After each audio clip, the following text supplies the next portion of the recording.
Salut les Roots, contente de vous retrouver. L'année 2019 est en train de se terminer, je ne vous apprends rien. Et en général, il y a deux catégories de personnes. Les personnes pour qui c'est l'occasion de faire un bilan plutôt posé. Et ceux pour qui c'est l'occasion de faire la fête et de se défouler. Maman Rousse fait partie de la première catégorie, c'est-à-dire les personnes pour qui la fin d'année est un moment de réflexion, un moment de pause, un moment où on arrête un peu tout pour pouvoir réfléchir et mieux rebondir par la suite. Bon, ça ne veut pas dire qu'il n'y a pas plusieurs moments comme ça dans l'année, mais en tout cas, la fin d'année, pour moi, c'est ça. Et j'avais envie de partager avec vous mes réflexions et quelque chose que j'ai vécu il y a pas longtemps, une situation en fait que j'ai vécue il n'y a pas longtemps. Je suis curieuse de savoir vraiment ce que toi tu penses de ça. Alors je vais vous raconter. Alors, il y a quelques semaines de ça, j'étais dans un centre commercial, on va dire, pour régler une histoire de portable qui ne fonctionnait pas bien, qui était tombée en panne. Et donc, j'attends mon tour dans la file d'attente et derrière moi, j'entends, sans vraiment faire exprès, mais j'entends une dame qui fait la file, hein, qui attend son tour aussi et qui parle avec une amie à elle et qui lui dit ouais, que son téléphone est en panne et que vraiment, elle est complètement perdue. C'est la fin du monde en gros parce que son téléphone est en panne. Et en fait, ce qu'elle a dit qui m'a choquée, c'est qu'elle disait à sa copine que son téléphone, c'est son premier enfant. Et que quand elle n'a pas son téléphone, elle est vraiment dépourvue, elle est vraiment perdue, quoi. Et quand j'ai entendu ça, ça m'a... je me suis retournée, elle n'a pas fait attention à moi, elle n'a pas remarqué que j'avais entendu, en fait, ce qu'elle disait, cette dame, parce qu'elle était tellement dans son... une espèce de grande déception, je ne sais même pas comment dire en fait, elle était désemparée tellement par son histoire de téléphone qu'elle racontait à sa copine et elles étaient en train de rigoler, tout ça. Et moi, quand j'ai entendu ça, que son téléphone portable, c'est son premier enfant, elle a dit le nom de son enfant et elle a dit que son téléphone, avant cet enfant-là, son téléphone c'est son premier enfant. Donc l'aîné de ses enfants, c'est son téléphone portable. Messieurs. Alors là, quand j'ai entendu ça, ça m'a choquée. Ça m'a terriblement choquée d'entendre une maman. Parce que je pense qu'elle a plusieurs enfants, cette dame, enfin, bref. Mais d'entendre une maman dire ça, ça m'a horriblement choquée. Alors, en cette fin d'année, parmi mes réflexions, mes souvenirs, les choses comme ça qu'on revoit comme un film dans sa tête et devant ses yeux, il y a ça qui est venu.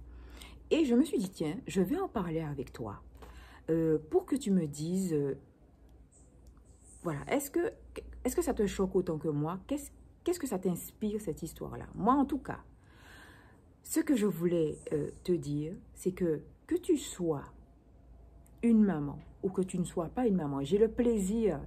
D'ailleurs, je profite pour le dire, j'ai le plaisir de compter parmi mes tout nouveaux abonnés, mes tout premiers abonnés.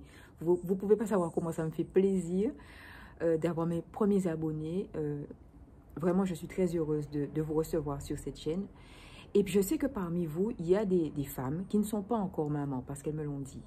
Je vous souhaite encore, j'en profite pour vous souhaiter la bienvenue et pour vous dire que vous avez vraiment votre place ici, autant que tout le monde.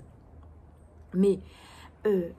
moi, ça m'a vraiment inspiré que, voilà, il fallait que je dise à toi, future maman, à toi qui es déjà maman, on est dans une année qui prend fin, il y a une nouvelle année qui va commencer. Est-ce que la place que vous accordez, que tu accordes à ton enfant, à tes futurs enfants, est-ce que c'est quelque chose qui vous préoccupe? Est-ce que c'est quelque chose auquel vous pensez en cette fin d'année? Parce que du coup, des réflexions comme ça que j'entends autour de moi me font me poser des questions en fait. Moi, j'ai envie de te dire, que tu sois maman ou pas, à quel point il me semble que à quel point pour moi, enfin à quel point il me semble qu'un enfant, c'est vraiment ce qu'on a de plus précieux dans la vie. Est-ce que tu es d'accord avec moi sur ça?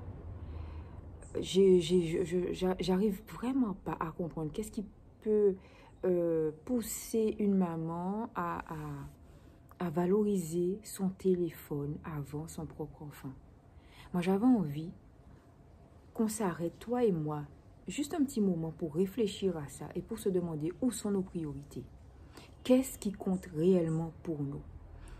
Si tu es maman comme moi, où sont tes priorités? Arrête-toi juste un instant pour savoir, voilà, où places-tu ton enfant dans tes priorités? Moi, je pense que le fait d'être maman, c'est vraiment une mission, c'est un engagement. Et je t'invite à me dire en commentaire si tu es d'accord avec moi.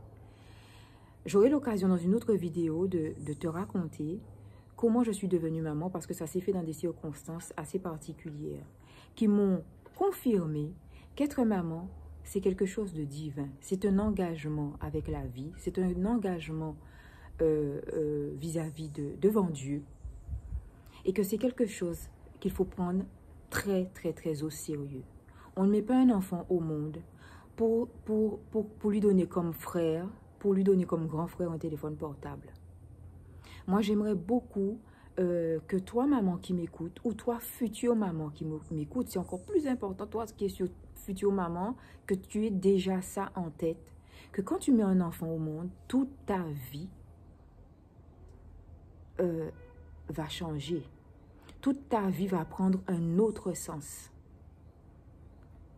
Et je pense que surtout la maman, je ne dis pas que les papas n'ont pas une importance, les papas ont une place capitale, mais je pense que si la maman n'est pas dès le départ consciente de ce que c'est que l'acte de donner naissance à un être vivant, alors c'est vraiment problématique. Moi, j'avais envie de partager cette pensée-là, cette réflexion-là avec toi. Dis-moi ce que tu en penses en commentaire, parce que c'est quelque chose qui m'interpelle particulièrement et j'espère, à travers les commentaires réalisés, que je ne suis pas dans une bulle et que je ne suis pas la seule à réaliser l'importance du rôle de la maman et de l'importance de l'état d'esprit avec lequel, l'état d'esprit qui doit accompagner le fait de devenir maman, l'état d'esprit qui doit accompagner la maternité, l'état d'esprit qui doit accompagner l'enfant quand il est déjà là pour l'éduquer. Comment éduquer un enfant? Comment le préparer à ce monde-là tel qu'il est lorsqu'on fait passer son téléphone portable avant son enfant? Est-ce que c'est même humain? Cette dame-là que j'ai entendue n'a pas idée à quel point ses propos m'ont choquée et m'ont perturbée en fait. Parce que je n'arrive pas à concevoir qu'en tant que maman, on puisse prononcer de telles paroles et d'abord les penser. Et le pire, c'est qu'elle le disait en rigolant. Mais ce n'était pas une plaisanterie, je l'ai bien compris. Parce qu'elle le pensait vraiment. Donc, partage avec moi ton ressenti, ta réflexion. Comment tu reçois ça, toi? Comment tu vis ça? Comment tu comprends ça? Comment tu réagis à ça? Je suis curieuse de le savoir. En tout cas, ça, c'est le message que je voulais te faire passer en cette fin d'année. Parmi tous ceux que j'ai en tête et parmi toutes les réflexions qui concernent ma vie de femme et ma vie de maman, ça, je voulais partager ça avec toi. Et voilà. Soyons de vraies mamans. Soyons des mamans conscientes. Soyons des mamans engagées. Soyons des mamans conscientes de la valeur divine de notre mission. Ça, c'est mon message pour toi, pour cette fin d'année 2019. Et j'espère que tu recevras ce message-là avec conscience. Voilà. À très bientôt sur ma chaîne. J'attends tes commentaires et on se retrouve très bientôt. Bye bye.